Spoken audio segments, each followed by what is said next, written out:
But yeah, let's get into it because the big to do from this past week, for me at least, was probably that big Ginault expose. I don't know if you guys got a chance to check that out. It's a big long blog post from an anonymous blogger.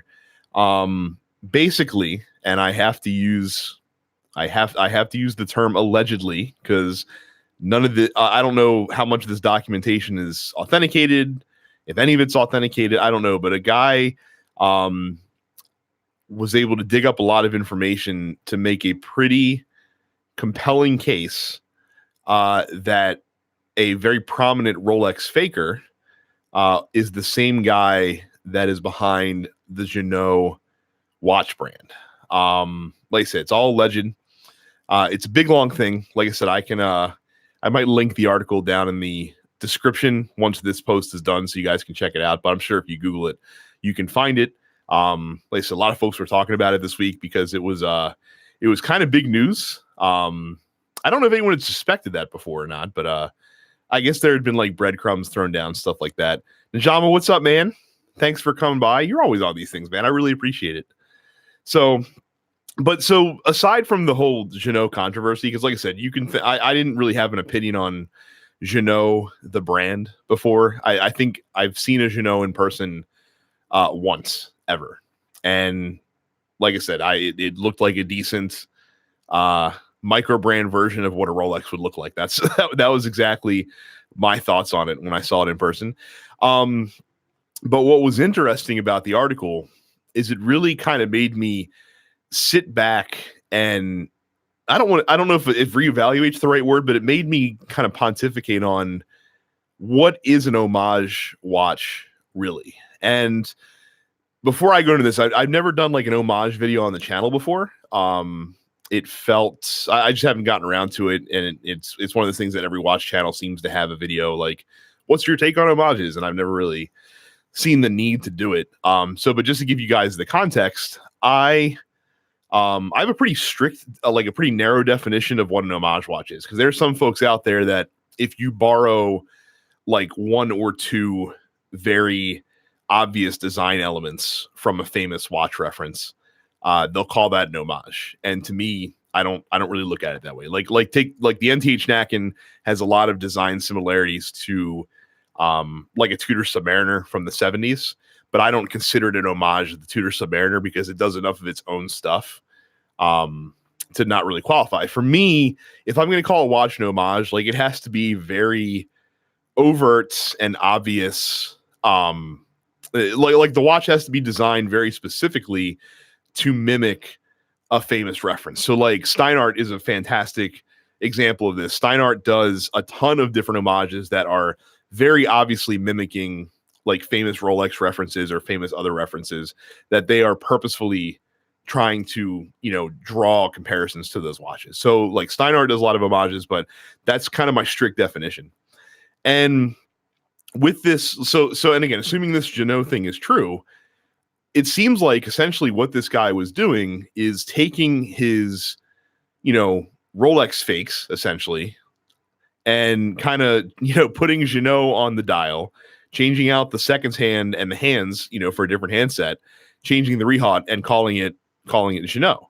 So it kind of makes you think about like what really is the difference between an homage and a fake. And I've kind of come to, I guess intent for me is kind of the driving factor behind it. Like it's one thing if you are just a watch business trying to, pay homage to a famous watch and you're upfront about that and you are very transparent about that. It's different, I guess, if you are someone who makes really good fake Rolexes and then I guess start a independent watch brand to help push that product out.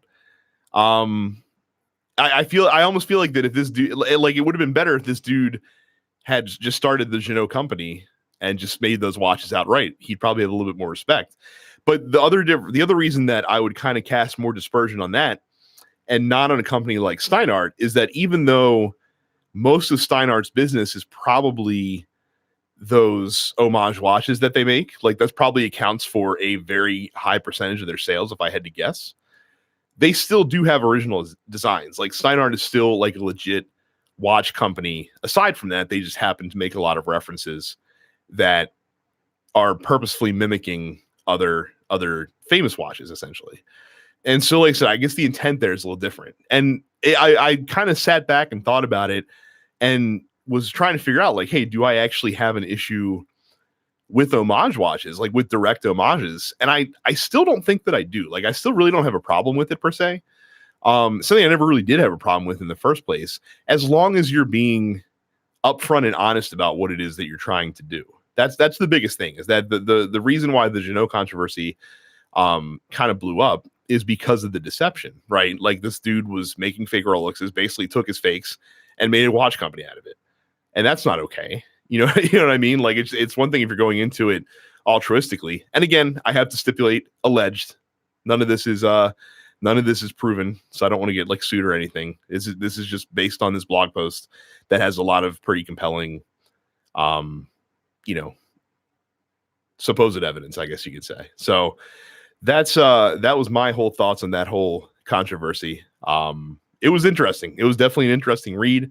I would recommend that you guys check it out because it's a pretty good example of, I guess, forensic detective work in terms of like internet forensics. So just a very interesting little thing. Curious to hear what you guys think about it. And again, I see a lot more of you guys in the chat. If you are popping in, say hello and let me know what you are wearing on your wrist today.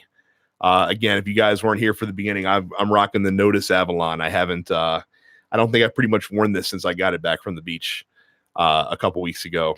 Been wearing some other stuff.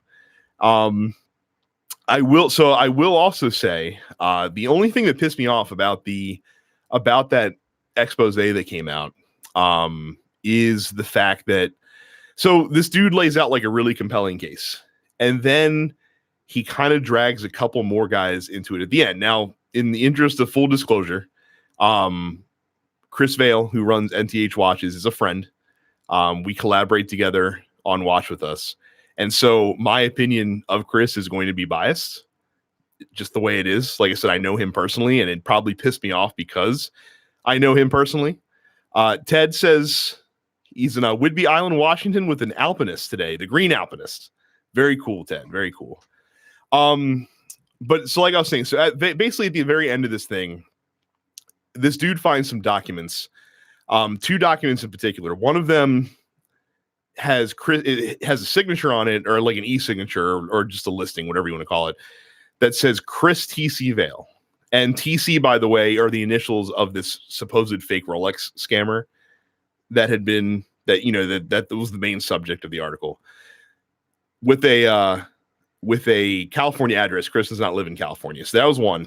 And then there was another document that had like Chris is like the president or secretary or some kind of position of this fictitious watch organization or group or something like that. But it had his name listed as Doc Vale. So for those that don't know Chris, his nickname is Doc Vale. His handle on WatchySeek is Doc Vale. But it is a nickname. It's not his given name. It's not any part of his given name. So if you have this whole big long article and you have established that this guy who makes fake Rolexes is probably the same dude that runs the Ginault watch company and is a deceitful guy and is using all sorts of aliases and deceit to cover this lie up, you would think that using your critical thinking hat, like if you think critically for 2 seconds, that maybe he dragged Chris's name into this falsely and was just trying to use it for legitimacy. And especially when you consider that Chris Vale is not his full name, probably. Chris is probably short for Chris or Christian. And he wouldn't sign a document, or he wouldn't have his official document with his forum name on it. So like I said, you can think critically for 2 seconds and be like, wow, obviously Chris probably has nothing to do with this. He's probably just using his name. But then the dude just kind of throws out there, I wonder if Chris Vale is involved. I'm just like, that's really stupid and idiotic. So, and that pissed me off. Like that was the only part of it that really pissed me off. And to get that information, apparently the dude docs Chris, which is also incredibly uncool.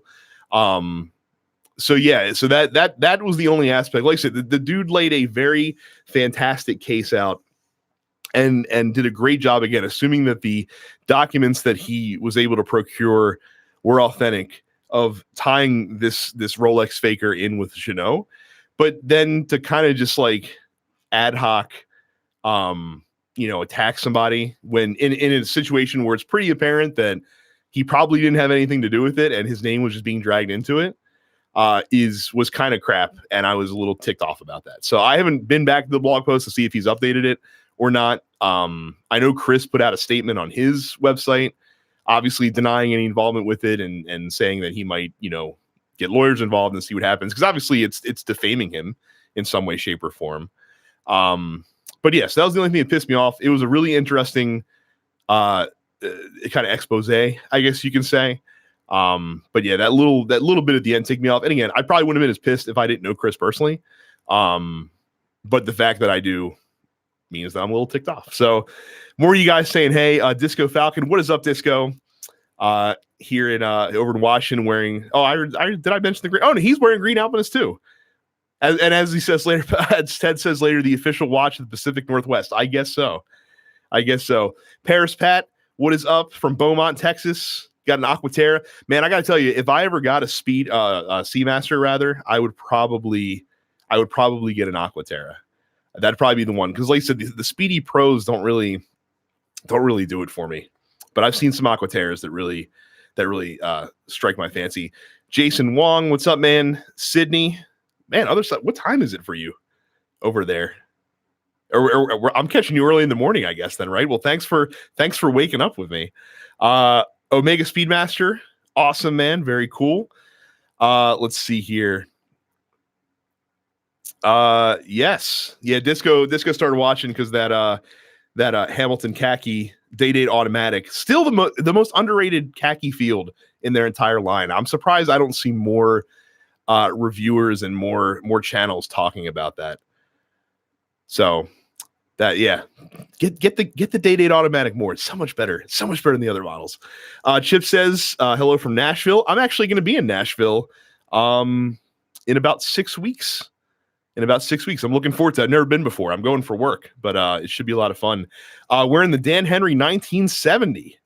Very cool, man. We're going to talk about Dan Henry in a little bit because Dan Henry was one of the other things that I wanted to talk about today. Ricardo, what is up, man? Yeah, that watch was a lot, or that blog post was a lot to take in. And again, guys, if you haven't seen it, when we're done here, seek it out. It's a really interesting thing. Ed says attempting to trash someone such as your friend Chris seems to completely undermine this guy's allegations about Ginault. And that's the thing. Like when you lay out such a very compelling argument and then you drag in someone who, again, if you look at it just from a critical standpoint, probably not involved, but then you draw, speculative claims about that person. And I think he also said, like, off the cuff, like, well, maybe he's just using his name as a fake, but we don't know. I'm just like, well, dude, come on. And again, Chris, according to Chris, like, he was never reached out to before this thing was posted for comment or anything like that. So it makes you wonder, like, why this dude would say that. And it invites speculation. Like, that's what it does. It invites speculation and it lets people pick holes at your story in what is otherwise like 95% of that post is really well laid out and really well, kind of brought to the table. So, but then, like I said, you do that and it kind of makes you look like an asshole. So what are you going to do? But yeah, guys, if you guys have anything you guys want to talk about, let me know in the chat. I will be more than happy to field some new topics. The other thing that I wanted to talk about today was the release of the Dan Henry 1962. So I reviewed two Dan Henry watches on the channel before. I reviewed the 1939 and the 1964, both of which I liked. I definitely liked the 64 a lot more than I liked the 39. even though the 39 is the one that's here. Like that's the only one that is in my house. I don't even own it. It's my wife's. The 64 was lent in by a friend. So Dan Henry released a new line of watches. It's the Dan Henry 1962.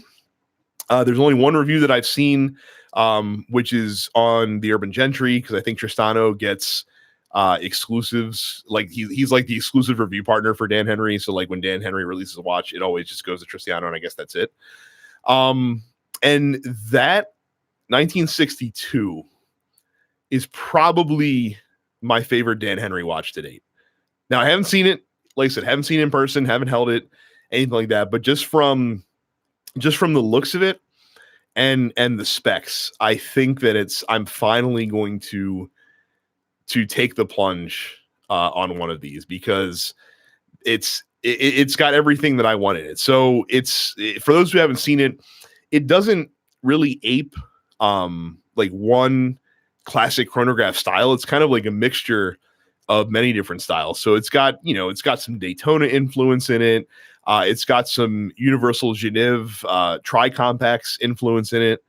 But it's just, it's a really great looking watch. The reason that I'm more excited about it than, say, the 1964 is because A, I think the color options are better, and B, it's a little bit better proportioned for me. So if you guys watch the channel, you know I have big fat giant wrists. The 64 is really tiny. It's like 38.5 millimeter. It's got the stick lugs, which help out a little bit, but it's still pretty short lug to lug. The 62 is slightly bigger. Like, it's not much bigger. It's 39 mil wide. It's a little bit longer lug to lug, if I'm not mistaken. But it's just a little bit better proportion for me. I love the layout a little bit more. I love the look a little bit more. I think it looks a little bit more of a sporty watch. Like, the only problem that I have with the 64 is it's a little dressy for my tastes. The 62, I think, looks a little bit better for an everyday wear. TGV said that the leather strap was improved over the previous Dan Henry leather straps. We'll see. I will pass judgment on that when I have it in my hands, because I'm skeptical. That's the one thing that I've been pretty consistent about, is that the strap quality on the Dan Henry straps have been suspect so far, pretty cheap. So if they are better, then I'll be very happy about that. And it comes with 2 leather straps, which is a cool thing. But yeah, 62 is it, man. I can't wait. I've already planned on getting one. I'll probably be purchasing it sometime soon. Don't know exactly when. You guys, I'm sure, will see it when it does come in. But I've made up my mind. Pretty much as soon as I saw it, I knew I was going to pick one up. Now I just got to figure out which color, because I can't decide between the white dial or the black dial version. So we'll see. I don't know if you guys saw it, but if you didn't, check out TGV's review. Like I said, it was very good. Back to you guys. So Najama said he wore his Oceana Aviator. I actually just saw it because I saw your Facebook posts on it as well. Let's see here. And he also says he's owned the 1970. You sold it. I could have sworn I saw that in your feed recently. And you still have the 1963. Okay. I almost bought a 1972 at Windup when they had it available last year. And I know Ricardo, who I think is still in the chat, did buy the 1972. And then I think you sold the 1972, if I'm not mistaken. You can correct me if I'm wrong, but I know you're trying to sell it. I don't know if you actually ended up doing it or not. So the khaki day date. So Jason says he doesn't actually like it all that much. What is the selling point for it? The selling point for it, for me personally, is I like the split day date a lot better than like the day date on the Khaki King. I hate the way that the day date's cut out on the Khaki King. So the split one is much better. Like Disco says, it helps maintain the balance of the watch. Like I think the watch face is very balanced because you have that split day date. I like its proportion better. Again, big huge wrists. I like the 42 millimeter width and the longer lug to lug that one has. That's just preferred for me. 80-hour power reserve is a nice feature to have. It's not a necessary feature, but it's a handy feature if you have that big long power reserve. And as much as, like, so in my I know when I did my 6-month review of that watch, I kind of sort of lamented not getting the white numeral version, but since then I've kind of like made my peace with the old radium loom, just because it gives it a bit more of a unique look than you normally see on most of the khaki fields out there, because most of them have the white numerals and white markers on them. And I've really and really what came together for me is finding the right strap for the watch. So the leather strap that it comes on is not my favorite. I found, so the strap that I have it on is the green canvas strap from Haviston, and it's like ever since I got that strap in and put it on that watch, it hasn't left it. Like, and it's probably not ever going to leave it. Like, it is the perfect strap and watch combination, the most perfect one in my collection, I think, and it just works amazingly well. And like Disco says, the finish on the watch is pretty good as well. It's got a good brushing. I kind of wish that they hadn't made the bezel polish. That's the only thing that's bugged me since then, is that polished bezel is picking up every little mark that I get on the watch, and I have quite a few, which is fine, because I think it gives the watch a little bit more of a unique character when you do that. But at the same time, it shows off everything. It shows off every little dent and ding. Najam says, most leather straps I get are kind of short, usually change out pretty quickly. Dude, who you telling?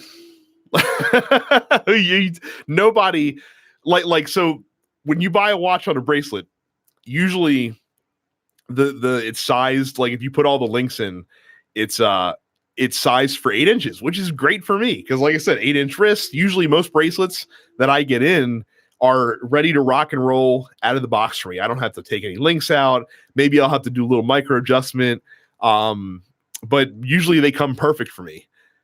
Leather straps or fabric straps, if you have a regular length leather fabric strap, it is 50-50 whether or not I'll be able to do it.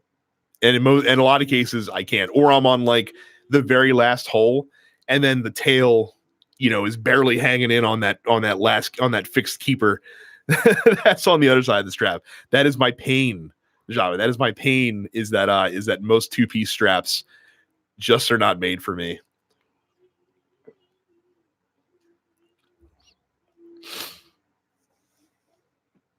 I don't think I bought. He says canvas thumbs down. I don't think I bought one with a canvas strap. Yeah, canvas 2-piece. Oh no, yeah, canvas 2 pieces. Yeah, they never ever work for me. Like I really want to pick up a canvas strap from Barton, and according to Barton, it'll fit my wrist. But I'm very skeptical about that, so I'm always nervous about it. And nobody ever makes extra long canvas straps.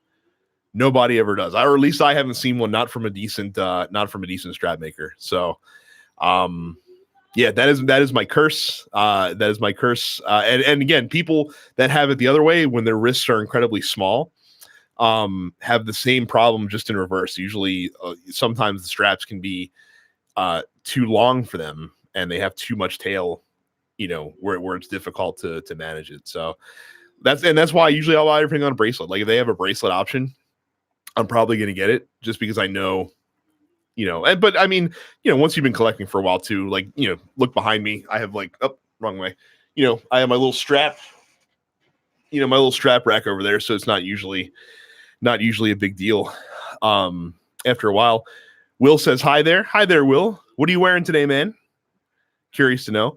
So Jay says, my personal or I guess your personal fave is the khaki aviation pilot Pioneer, but they're considerably pricier.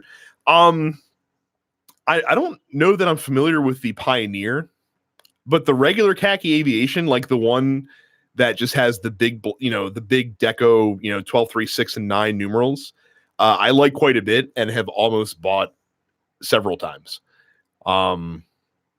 It's almost like, for me, like that's not even a pilot's watch. Honestly, that's not like to me, I almost look at that as a more of almost a field watch. Like I think I put that watch when I did my Explorer alternatives video. I think that was one of the watches that I featured, was the khaki aviation.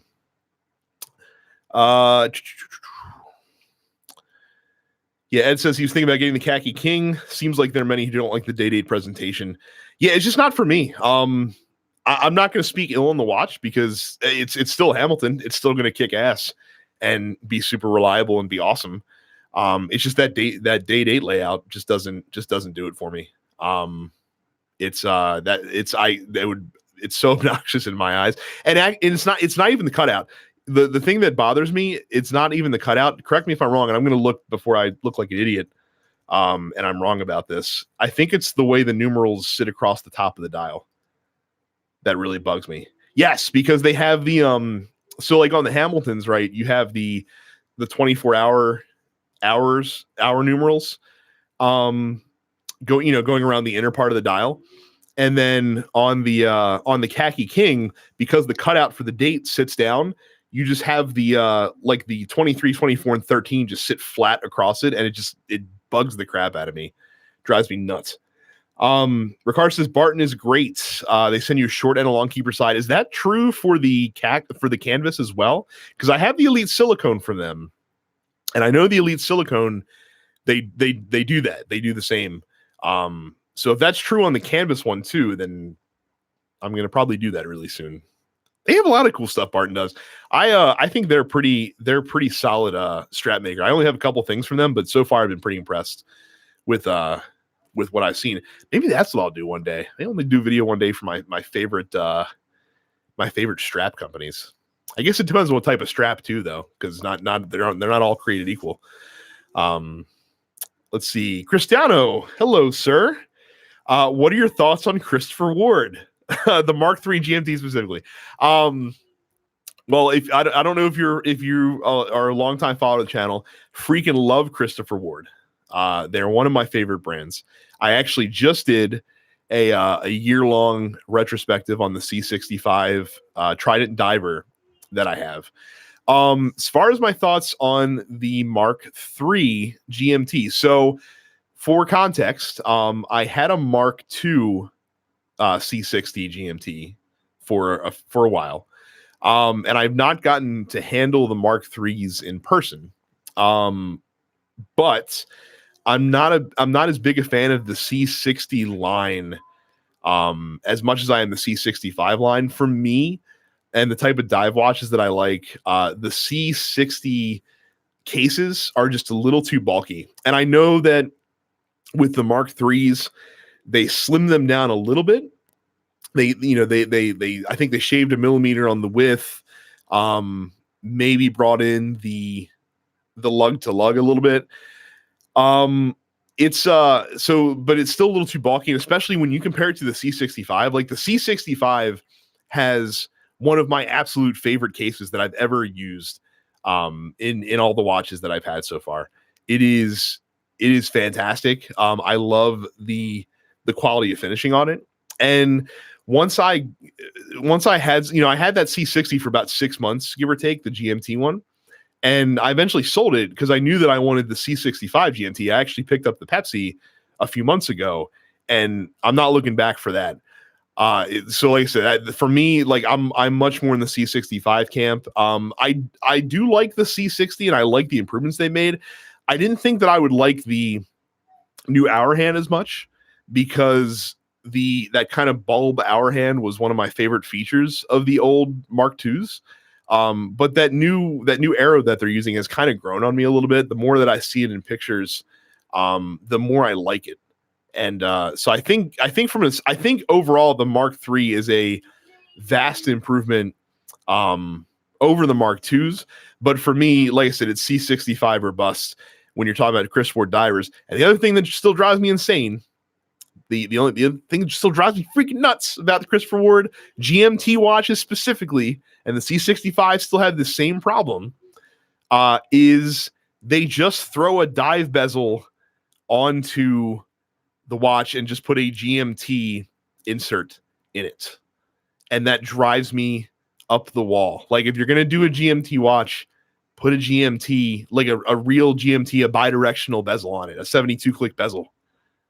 Please.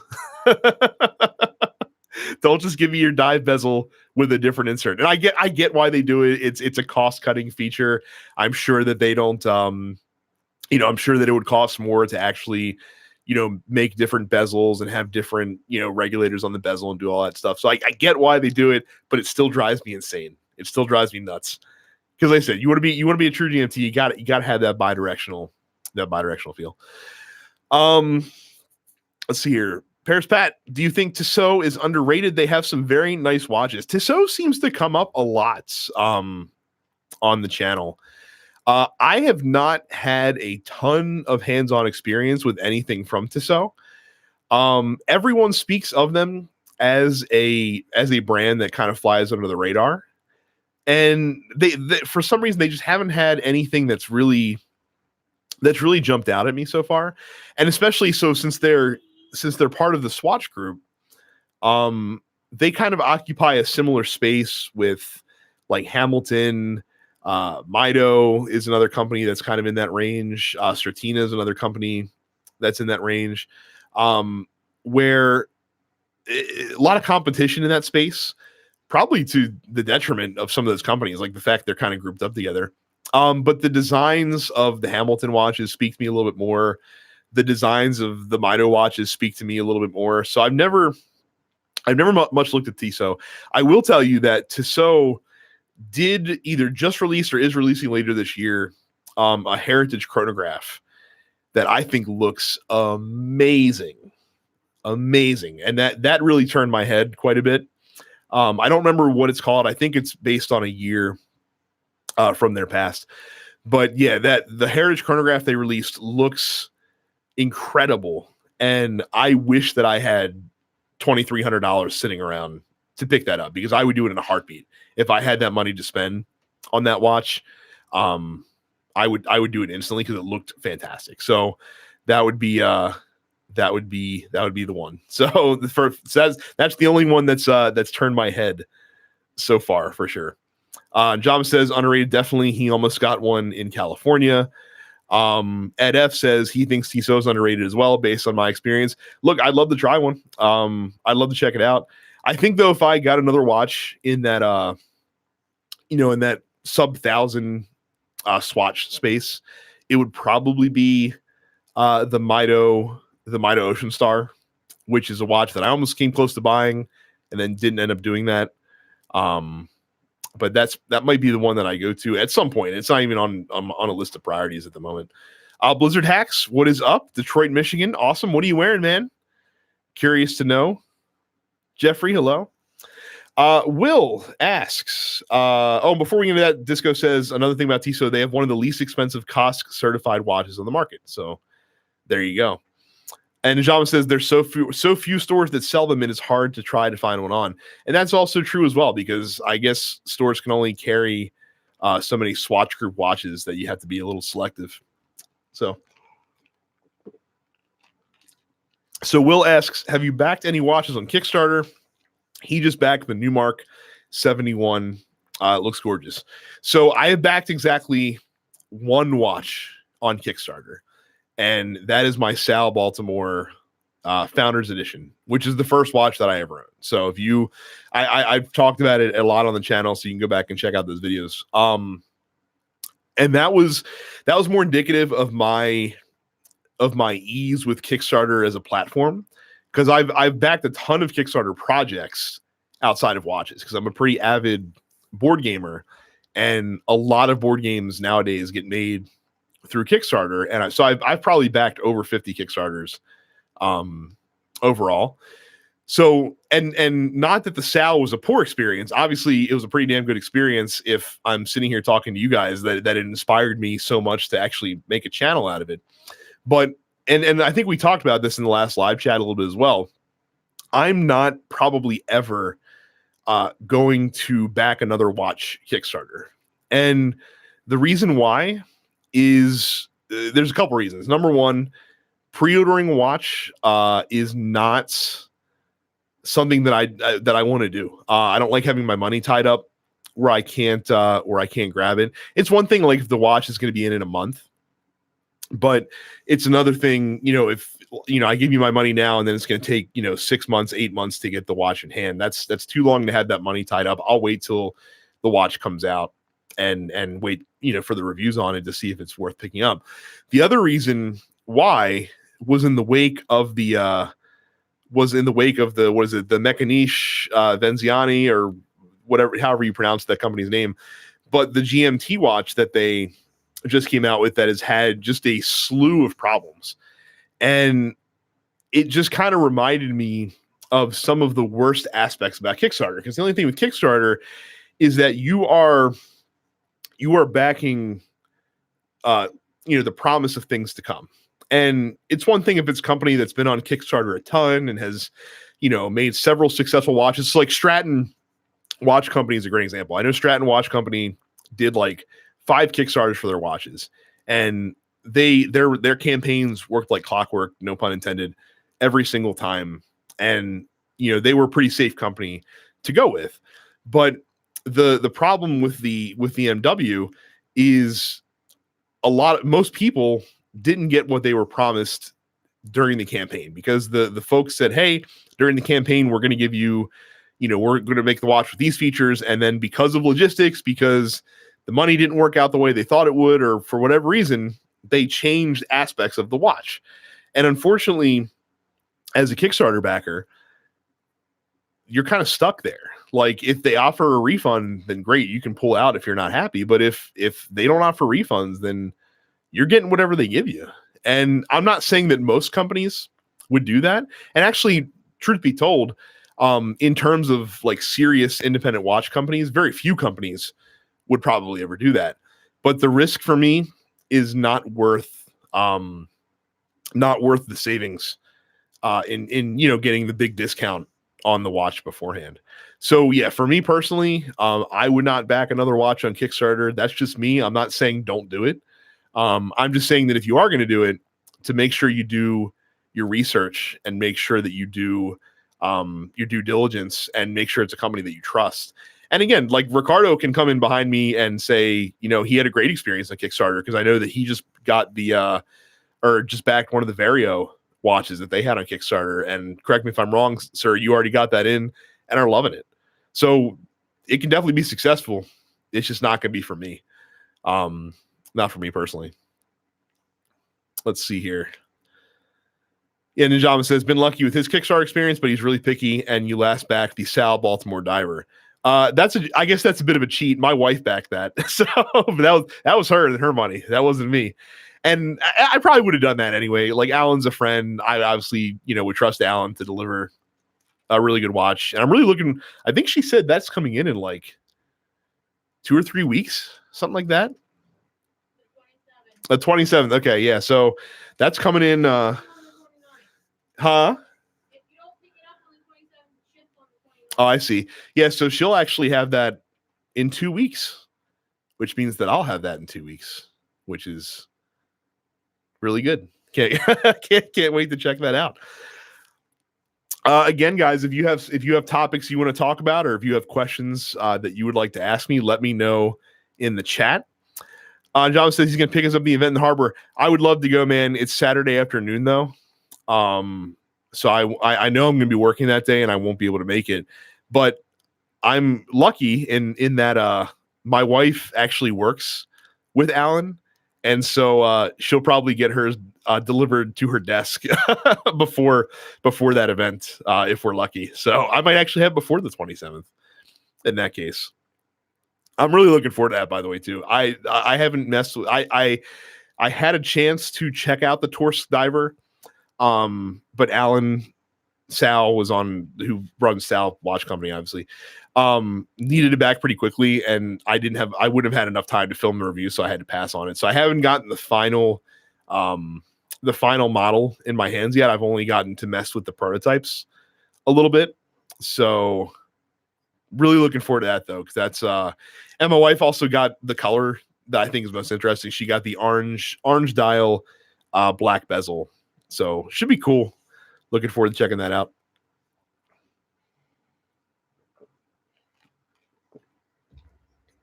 Sorry, my mouth is drying like crazy. Flapping my gums with you guys. Harbor Gray. Yep, she was back and forth between the gray or the orange. I almost convinced her to get one of the bronze ones, but That wouldn't look good with orange, I don't think. I think if she'd gotten bronze, she would have had to get green or blue. But she wanted steel, which is probably for the best, in all honesty. But yeah, looking very forward to checking that one out. Let's see here. So I'm trying to think what other news happened watch-wise over the last couple of weeks. But I'm drawing a blank. So again, like I said, you guys throw me topics. More than happy to you got a glycine coming on Monday. What glycine, sir? I'm curious. Because I actually came really close to getting a GoldenEye combat sub. And then I ended up backing out of the deal because I just something in my gut. Field watch, okay. I think if a glycine airman came my way, I'd be pretty happy with that. Because that seems like a pretty cool watch. I would be curious to check one of those out just because there's a lot of folks that kind of got scared off on glycine once Invicta picked them up, but I can't imagine that Invicta's sticking their business practices too far into glycine. But then again, they are on mass drop all the time, so who knows? Yeah, I don't know why did I not want the GoldenEye? I can't remember now. I think part of it was to do with the case I wasn't a huge fan of because it was I can't remember if it was a PVD case or not. Something about it I didn't like, and now I can't remember because it was a few months ago. You'll gladly loan it in. Well, thank you, sir. That would be awesome. I'll gladly check it out if you want to loan it in for sure. Yeah, curious to check out glycine for sure. So guys, let me know what else you want to chat about.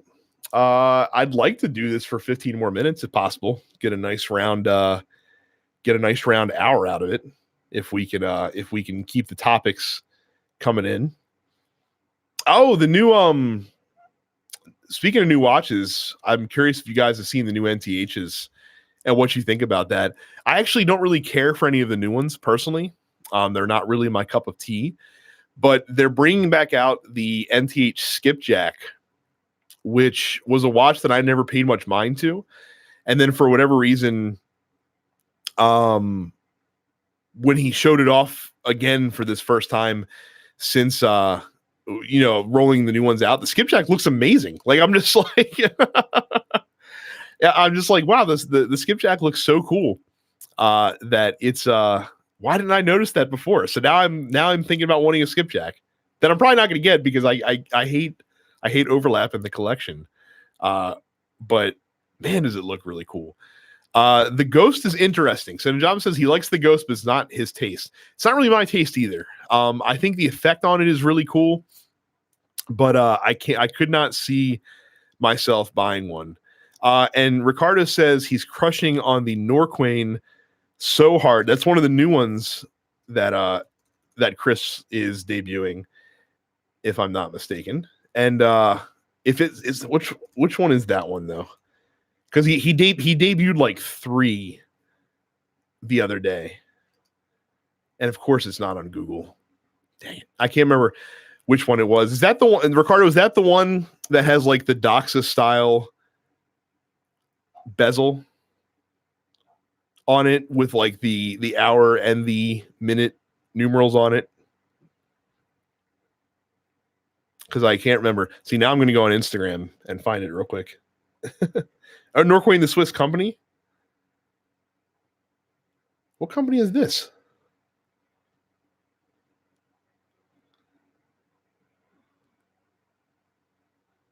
So you threw me off because I'm sitting here talking about NTH, and now you're throwing new companies at me here.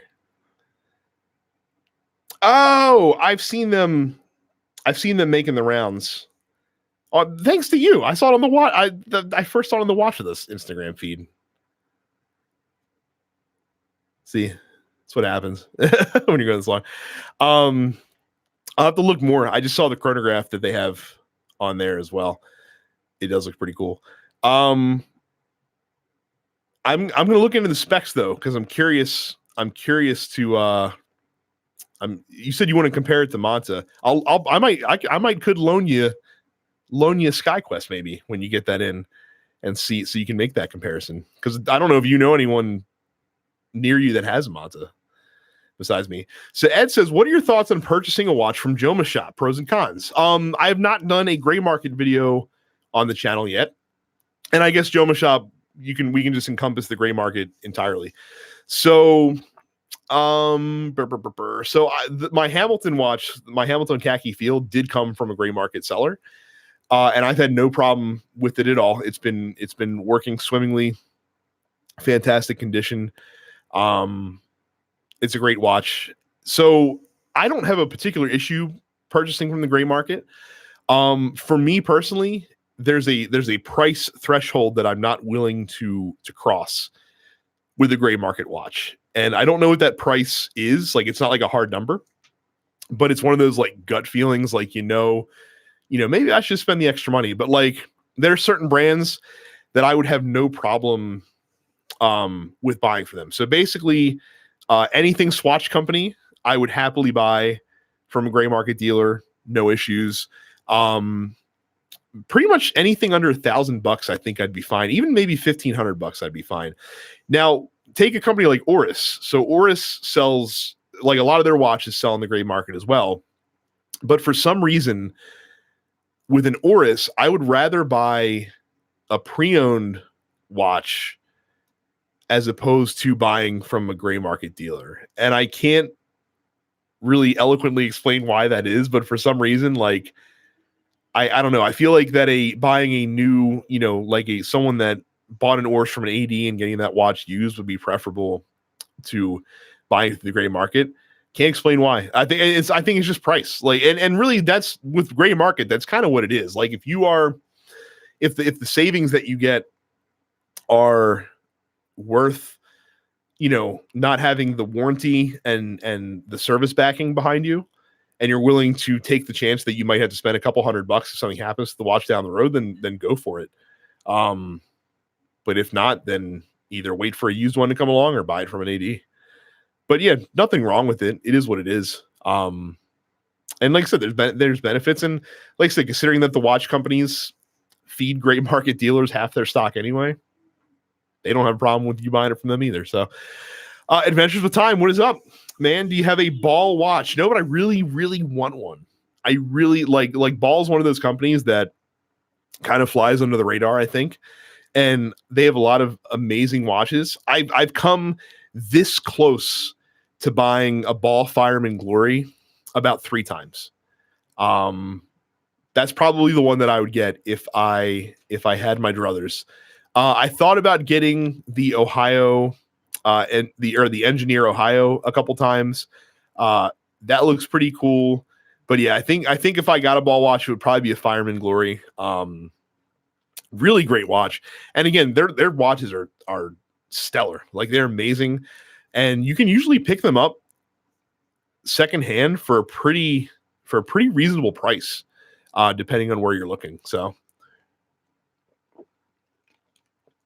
and the other part that's awesome about Ball is that Nomon, which is one of my favorite watch dealers online, is an authorized retailer, and you can often get pretty good prices with a manufacturer's warranty on them with Ball stuff. So that's very good as well. So yeah, great watch company. I will own one someday. I am positive of that. Just not sure when. We'll see. Karthik, what's up, man? Speaking of chronos, the Dan Henry new ones look nice. Yeah, man. If you were here earlier, you'd have heard me pouring out my love for the Dan Henry 1962. I think they look fantastic. I'm definitely going to get one at some point. John says Ball is my Grail brand, and I will have one by the end of the year. Do you know which one yet? That's the question. Ed says, completely agree with your philosophy on a price threshold for gray market purchase. Thanks. And go with your gut too. Like, I'm not saying that you should have a hard line cut off, at a certain price point, but go with your gut and, go with what you trust. And you got to do it, got to do it feels right. I would never buy like an Omega from there. Like, that's definitely out of the question, or a Tudor. That never. Will says, do you have any experience with Zelos? I'm currently wearing their new bronze swordfish. And I missed that because I saw you put that in your wristwatch check as well. Yes, I've gotten my hands on quite a few Zelos watches. Never owned one, never had one in for review, but I've gotten enough hands-on time with them to be pretty familiar. I think their watches are spectacular. They have some really, really cool brands. I think it's really cool models out for their stuff. I think it's the Mako. The Mako, and I think it's the Great White are the two. They look kind of similar. But I like that style of theirs a little bit, a lot. The only problem that I have with Zelos, it's not even a problem, but the only reason that I haven't thought about buying one is because they're just a little too large for my liking. And they're supposed to be like, that's the look that they're absolutely going for. I know my wife almost picked up a swordfish as well because she was really taken with one because we saw one at Wind Up last year because they had their big table there with all their stuff, and so she was really digging that. I would happily buy a Zelos if I could find one for a good price, and their watches are rock solid. Very cool watches from them. Jeffrey asks thoughts on modding. Whatever floats your boat. I've actually thought about modding my SKX, and which is probably the most modded. That and the Seiko 5 are probably the most modded watches in the entire world, I would think at this point, because I don't wear the SKX all that much anymore, but I don't want to get rid of it. So I might. I was thinking about having some fun with it and maybe changing some stuff and customizing it to, be what I really, kind of my ultimate SKX, I guess you can say. I think modding is really cool. I don't know. What I don't like is when modders charge a premium for their modded watches if they go to sell them later. It's the only thing that I'm a little iffy about with that. So like a great example is I know on Reddit, it was either Reddit or WatchUSeek. Someone was selling a Squale Matic, I think, and they replaced the orange minute hand with a steel minute hand, so it matched the hour hand. And I don't think they actually modded it. Like, I think they actually, if I recall the story correctly, I think Nomon, who they bought it from, or who the original owner bought it from, did it for them before they sent it out because they requested it. But because of that, he was charging like a premium for it. And if anything, like I want you to charge it less because you're not giving me, the product as it's intended to be sold. And I guess that can cut both ways because I know like with an SKX mod, in some ways you are improving it. But at the same time, like I'd be nervous because not everyone is as skilled doing the mods as other people are. So, if you did the mod personally, I don't know how good or bad you are doing it. So I don't know. But like I said, I think for a personal project, yeah, it's great. And it's cool that there are a lot of watches that are so friendly to the mod community. Like I doubt Seiko designed the SKX to be so mod friendly, but it's cool that it is. Because it's nice to be able to personalize stuff like that. You know what I mean? Like that, it gives a little bit of extra attachment when you can kind of make it your own. Love to see what you make. It's not gonna be anything crazy if I do it. Like I would change the insert on the bezel, maybe change the crystal as well, because to match it and to match whatever I do with the bezel and also make it sapphire. I don't see myself doing a dial mod. I don't see myself doing like a case mod or anything like that. It'll just be something. It'll just be very mild, especially for my first foray into modding, because I'm not that an SKX is expensive or anything, but I'm not trying to throw that money out the window if I mess it up. It's in some way, shape, or form. Will says, going back to Zelos, he has the Mako. It's only 40 millimeters. I think that's probably the one that I like then, because I think the Great White is 44, and it's also big, giant, and huge. So I think, yeah, the Mako is the one that I like the most, if I'm not mistaken. I'm going to take a drink before I read Karthik's question. Ooh. All right. Karthik says, thinking about getting a Monta Triumph. And then saw the new Christopher Ward C65 vintage. The price is sort of close as well. So confused since you own both. Any thoughts or suggestions? Let's see. Depends. So when you say the C65 vintage, I assume you're talking about the Trident Diver. Unless they've released one recently that I'm not aware of. Let me check. Because I know they were teasing something the other day. Well, but here's what I'll tell you. So Christopher Ward, great company, love their watches, think they're fantastic, and I still think that for the money, they are one of the best value independent brands. I did see something that. So I'm gonna check this watch out before I do it. C65 Mark II, but it's not. But it can't be. It can't be that different, right? Let me see. Oh, here we go. I found it. Excellent. All right, so let's take a look here. Okay, so I see what they did. So they changed up the. Looks like the case is a little bit more rounded from the Mark I. Okay, I see what they're doing. They're basically making it similar to the upgrades that they did with the Trident. I want to look at the side of the case here because that's going to be the big factor here. So it looks kind of the same. They just did a little bit better. Looks like the finishing is a little bit better. So here's the thing. It's smaller, 38 millimeters. Okay.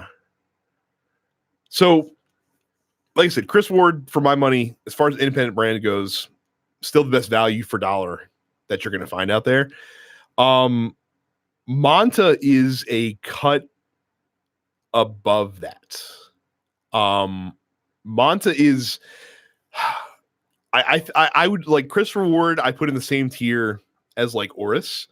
Monta, I put in the same tier.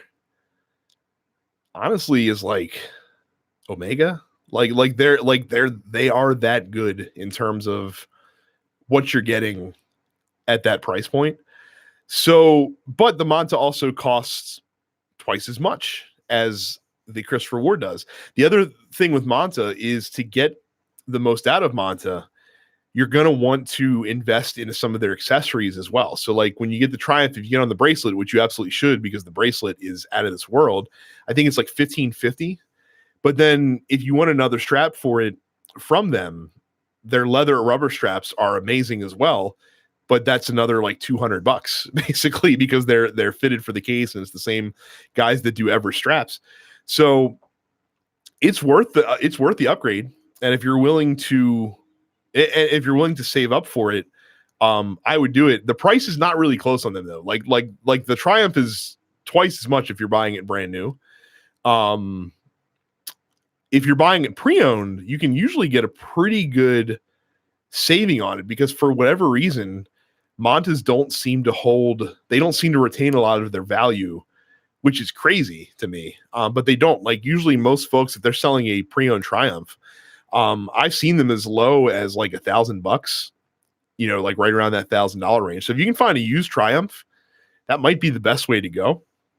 I would still opt for the Triumph probably overall. I really would, because it's just a better watch. It is. And again, it's not that Christopher Ward is bad at all, but Monta is it's better. It just is.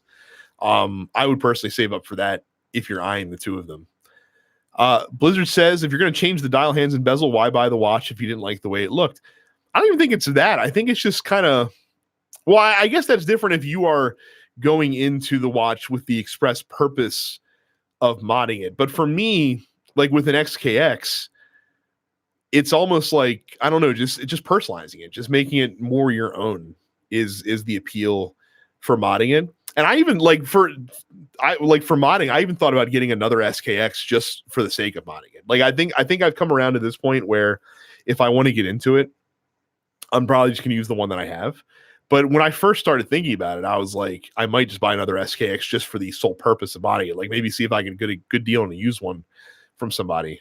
and do it that way. But it's just like I said, it's just making it more your own. And I would never mod a watch that I wasn't going to keep. And I would also never mod a watch that costs more than maybe a couple $100 either. Because at that point, you know, you do it with like a couple $1,000 watch, you're taking it into your own hands. And I'm not that confident in myself to do that. Randy says, can I take a mechanical watch bicycling or will you mess it up? As long as you don't fall off your bike, you should be okay. Yeah, like I said, I mean, like the impact just from biking, I don't think is going to mess up your mechanical watch. But just don't fall and don't land on it, and you'll be okay. Because that'll ruin your day if you mess that up in any way. So guys, if you guys have a couple more questions, I'll be happy to answer them. We are over an hour, so we're probably going to wrap it up soon here. But if you guys have one or two more, I'm happy to field them before we go.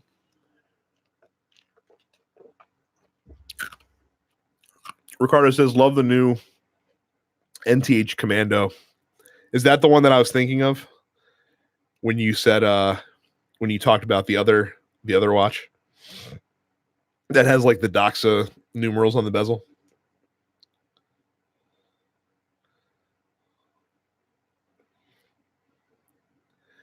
Steel bezels for life. That doesn't, but when you're Ricardo, when you're talking about NTH, that doesn't count.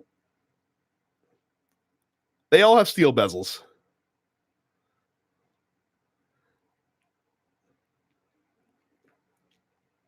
I don't know why more companies don't go with painted steel, by the way, for bezels. Like I said, on my NTH Nakin, it's probably my favorite. It's one of my. I think it's my favorite feature is the bezel, because he, like I said, he uses painted steel instead of aluminum, and just gives it a little bit of a different look and a little bit of a different feel. And it's awesome. And again, I don't know why more people don't do it. Najama says, the one long-term watch you plan on owning, Rolex Explorer 1. That is the one that I will be chasing probably for several years, but at some point I do truly plan on getting one. That would be it. And honestly, that's the only Rolex I would need to own. Rolex, weirdly enough, doesn't do a ton for me as a brand. Like the subs, like the classic Submariners, I like a lot, but they're also crazy expensive. The modern ones don't really do much for me. I love the Explorer 1 though. I think it speaks to me for whatever reason. And that's that's gonna be a boring pick for some folks, but like I said, there's something about it. There's just something about that watch. He says the Heuer Octavia. There's some Heuer watches I like quite a bit. Not Tag Heuer, like old school Heuer. Jeffrey says he agrees 100% about the Rolex. It's not even that I dislike Rolex. It's just I don't know. It just they're so ubiquitous that you kind of, I don't know. I don't want to say you get tired of seeing them, but they're everywhere. They're everywhere. And I'm not a date just guy. Never have been. I'll take a Daytona. Like if a steel Daytona came my way, I'm certainly not going to save up for one. But but if one fell in my lap, I would absolutely take one of those. But not in this lifetime, probably. Unless you guys make this channel like skyrocket and make me a ton of money long term. That's the only way that would ever happen. But I'm not banking on having Daytona money at some point. Nate says, sorry, just tuning in. That's okay, man. Said you'll still be able to go back and watch the whole thing. We had a lot of good discussion. So I think I am going to wrap it up because, like I said, we've been going over an hour. Thank you guys for tuning in and watching. Again, these live streams don't work if nobody comes and watches and chats. So thank you guys for taking the time out of your day to come and chat with me. Do appreciate it. Let's see what's coming soon on the channel. Look out for review on this guy, the Boulder Globetrotter, coming soon. probably going to talk about the C65 Trident GMT pretty soon and compare it against the C60. I've got a couple other topics lined up for you guys in the coming weeks, so look forward to those. Stay tuned to watch with us as well. I'll be reviewing the SWC Diver on Watch With Us probably next week or the week after, whenever it gets edited and posted. So that'll be fun. But yeah, so lots to look forward to. But yeah, thanks again, guys. Again, really appreciate it. Nate says, enjoy your stuff. Keep it up. If you ever want to share your 1,000 or less best diver, please do. I think I just did. What did I posted a video a couple weeks ago. Was it affordable divers? I can't remember. I feel like that in the past couple months, I posted a video that's in that realm. So maybe you might want to look back in my archives a little bit and check that. I know I just did a refresh to my next step video. And most of the watches in the next step video are under $1,000. So maybe that's what I'm thinking of. I might be conflating those two things. But yeah, check it out. But yes, I'm gonna get out of here. Again, thank you guys for coming by. We'll do this again soon, and see you later.